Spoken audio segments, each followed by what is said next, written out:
Good morning. Mitch here, Monday Morning Alert, Monday, July 29th, 2019. Deep in the cornfield. Can't see me this morning because we're deep in the cornfield, just looking for some disease. I had a little nice shower last night. You look at the ground, the middle of the row is still pretty dry. We funneled a lot of water down around the plant though. We still got moisture around the plant. Probably could have used a little more rain. We had two to 3/10 to maybe 6/10 in the area is kind of what I hear. Inch would have been nice, but we'll take what the good Lord gives us right now. Hopefully we get another shot later this week. So, out here looking at diseases. Some of you guys spray everything. Some of you guys spray their corn on corn and kind of look at the corn on bean ground. And some of you guys look at everything and try to make a decision based field by field. So, I just walked out. Been walking out now over the last 3 or 4, probably week. Just checking some cornfields here and there. Probably what I'm seeing a lot more is gray leaf spot. More gray leaf this year than like northern corn leaf blight. That probably tends to stand to reason. Moisture's been pretty lax.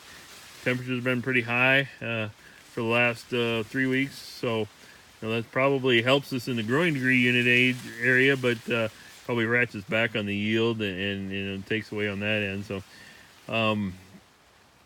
I haven't found a lot of northern corn leaf blight. Thought I saw a lesion here somewhere. Oh, there might be a couple right in there somewhere. But most of it seems to be gray leaf. Has been the most what I've been seeing for disease wise. Actually, other diseases I haven't seen a lot. Tar spot's been in the news quite a bit. Been looking for some black specks on some leaves to show you, and I haven't found any.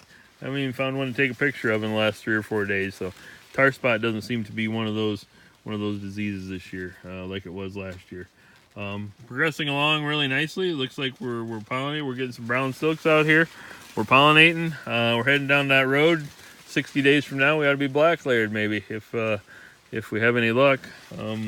Other things we're seeing, you see some nitrogen deficiency there, and some potassium deficiency there. Remember, opposite, back and forth. Nitrogen, potassium, one's mobile, one's not.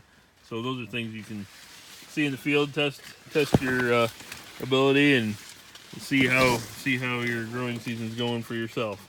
Other than that, we're normally sloughing off leaves by now, and you can see that at the base of the plant.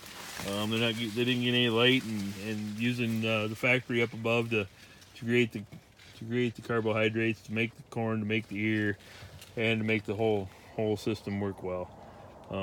As far as beans, I could walk out in the beans, but it's fungicide time for them too. You're in the R2, R3 stage. In this area of the world, do we see a lot of fungiciding on beans? Probably less than we see as you move west in the state. Really over here, what I've seen is we keep our moisture in our beans. We keep those 12 and 13% beans in the fall rather than drop into the 9 and 10%. I really think that's where I see my most yield increase come from in the beans. Not necessarily a yield bump, but a yield savings from not losing that moisture in the fall. That's what I've seen in my experience anyway. Corn this year, we're $4.25 to $4.50 corn compared to last year where we were $3.25 to $3.50. An extra buck a bushel, kind of might help pay for it. I know we're not dealing with excess moisture this year like we were a year ago, so now we're looking at maybe reduced yield.